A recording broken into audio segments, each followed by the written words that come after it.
জীবনের এই সুদীর্ঘ পথ পরিক্রমায় কখনো কখনো এমন এক দুর্বোধ্য ক্ষণ এসে উপস্থিত হয়, যখন চারদিক ঘন কুয়াশার চাদরে ঢেকে যায়, দিগন্ত রেখা মুছে যায়, পথের চিহ্ন হারিয়ে ফেলে নিজের অস্তিত্ব, এমনকি নিজের সামনে বাড়িয়ে দেওয়া হাতটুকু যেন অপরিচিত লাগে।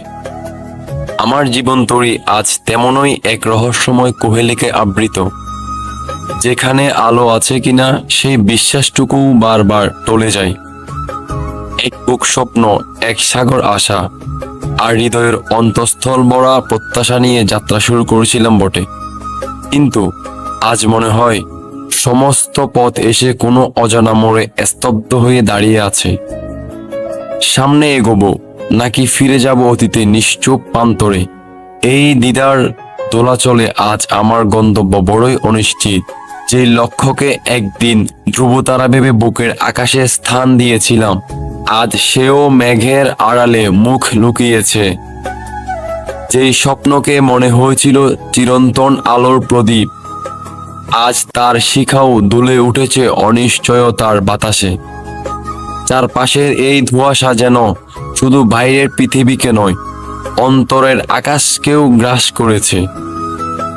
মনের ভেতর জমে ওঠা অস্থিরতা, অব্যক্ত হাহাকার আর নিঃশব্দ দীর্ঘশ্বাসগুলো একসাথে মিলেমিশে এক বিষণ্ণ সুর তুলেছে। সবচেয়ে বড় সত্য এটাই, এই যাত্রাপথ এখন ভীষণ কণ্টকাকীর্ণ।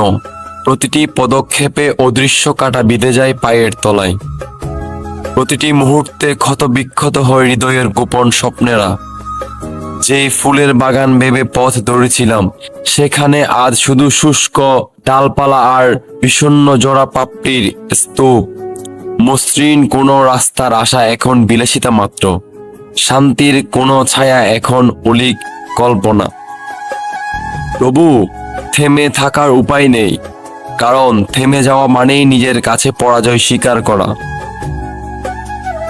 এই ভাঙাচোরা তরি নিয়েই আমাকে আজ লড়তে হচ্ছে উত্তাল ঢেউর সঙ্গে, অস্থির স্রোতের সঙ্গে আর অস্পষ্ট দিগন্তের সঙ্গে।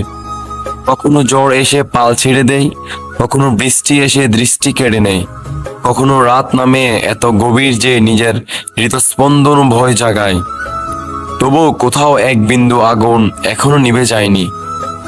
সেই আগুনও হয়তো বেঁচে থাকার নাম, সেই আগুনই হয়তো আবার নতুন ভোরের প্রতিশ্রুতি।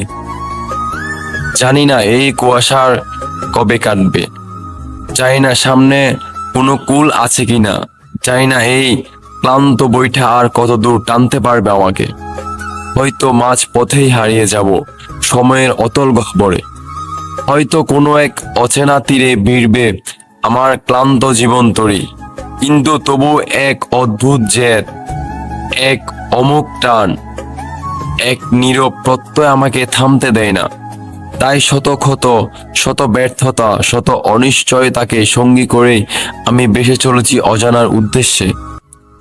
কারণ আমি জানি সবচেয়ে দীর্ঘ রাতের পরেই ভোর আসে, সবচেয়ে ঘন কুয়াশার বুক চিরেই সূর্য ওঠে, আর সবচেয়ে কণ্টকাকীর্ণ পথের শেষেই কখনো না কখনো ফুটে উঠে বিজয়ের প্রথম ফুল।